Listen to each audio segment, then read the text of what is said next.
Man, this thing's really coming together quick. It really is. It's a nice kit. Hey, welcome to Truck U. I'm Matt Steele. Hi, I'm Bruno Massel. Now, you caught us about halfway through, maybe a little bit more than halfway through. Today, we're working on this 2008 Chevy Silverado, and we're putting in this 6-inch suspension lift kit from RoughCountry. This is a nice kit. We really like the way it's going together, and when it's all done, this truck is going to look fantastic. Now, one of the things we really like about it is the fact that it's bolts in for the most part. I mean, obviously, we had to take everything from the lower control arm down, off, and out of the way. One minor modification we had to do was this mounting bracket went into place here, like this, and what it did is it held this differential. So with the lift kit in place, we need to bring the differential down, so we cut it off, and then we had to do some modifying to this case here. Now, we didn't dig into the differential itself, we just cut off these cooling fins here to make sure that everything fit nicely. There was one more bracket that we had to cut off, and that was this bracket. It was up at the front side of this differential, kind of up in there like that. So we got that up and out of the way. That way we could drop the differential down where it needed to be for the suspension kit. Now, at this point, we're ready to start putting the puzzle back together. It all started right here with this rear cross member. We got that into place. Then you kind of work your way forward, and you see what's going on back in here. There was another drop bracket kind of up in here that kind of mounted the differential up on the top side. Then you've got this front cross member right here, and it's all held together with this big skid plate. So you kind of put all this back together at one time, and once it's all done, and once everything's bolted back together, this is going to be a nice, good, strong unit right there. Yeah, not only does it look good, but it's a precision unit because it's all laser cut. This way, everything lines up and all the bolt holes work, which is nice. Now, yes. Another neat piece of this whole kit is this front knuckle. Now, it's made of one-piece cast steel, and the deal is it's going to push our wheels down 6 inches. Now, this is the old one. You can see the mounting points are lined up pretty much even to give you a point of reference. Now, what we're doing is pushing everything down 6 inches. Oh, I'll show you from here to here. You can see right there we're 6 inches down. By doing that, it picks the truck up 6 inches. So that's where our lift comes into play. Yeah, they're all CNC machines, so they're nice and precise, and these are another nice piece too. But before we get these back on, we need to get that lower control arm in place. Yeah, you're right. One thing nice about this whole suspension kit is not only is the truck going to look a lot better because it'll sit at a better stance, but it's going to give us the proper clearance we want to put these big 35-inch tires on it. Absolutely. Now we'll get that in there, slide that up.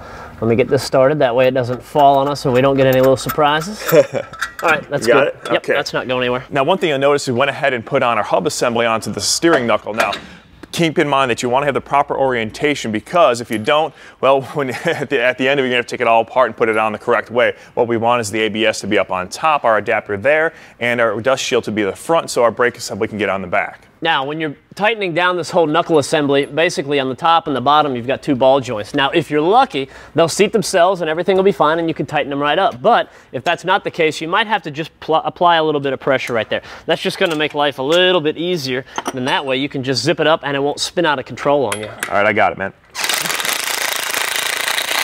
Right? You got that? That's fine. All right, cool. Now, also, on this side, we dropped the differential down a little bit, then we dropped the whole knuckle assembly down a little bit. So there was a little difference in the distance from here to there. Now the kit comes with the spacer right there that's going to make up for that gap in distance. So that's another nice thing about the kit. What we want to do, though, is get it out of the way for the time being, because we're going to need a little extra clearance to go ahead and get our axle into place. So we'll put it in first, and then we can put that adapter back in. You got that?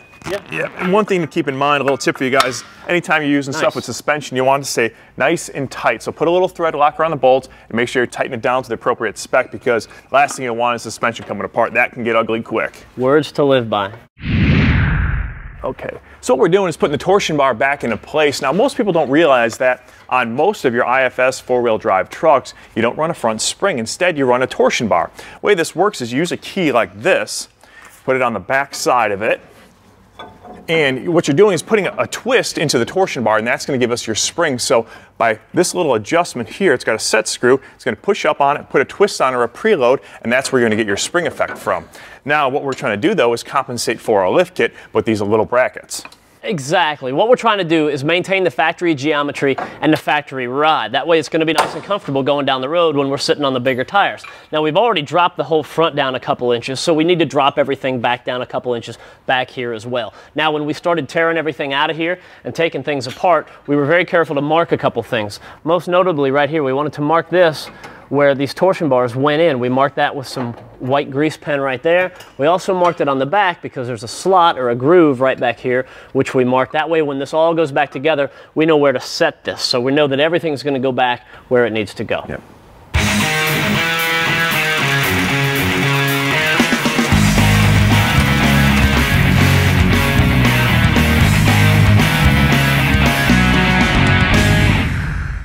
It always makes life a lot easier if you use the right tool for the job. Now this is your torsion bar tool, and it's specifically designed for this particular job. So we run this up here.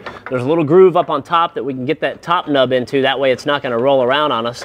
And then this will actually get up into the little nub on the bottom side of the key. Now as we're turning this, we're rolling the key upwards, and we want to keep it moving and keep it moving. We're going to have to, use a lot more power than just my hand on it here in just a second, but we'll turn that key up to where we want it.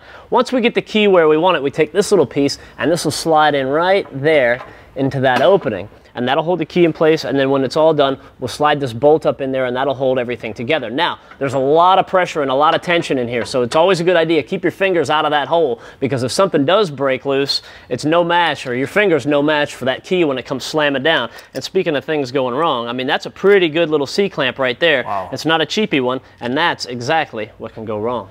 Now, if you peel back to the back of the truck, you can see that things get a lot easier back here. All we have to do is put in this 4-inch lift block underneath this leaf spring. Now, keep in mind, these Chevy trucks come with a bit of a rake to them where the back's 2 inches higher than the front. That's how they come from the factory. So 4 inches in the back will even out this truck with 6 inches up in the front. It's really that easy. We're about done with our RoughCountry lift kit. You can see that we've got a couple loose ends we need to tighten up. We'll take a break and get all that stuff tightened down nice and good. And when we come back, we've got a lot more work to do in this Silverado.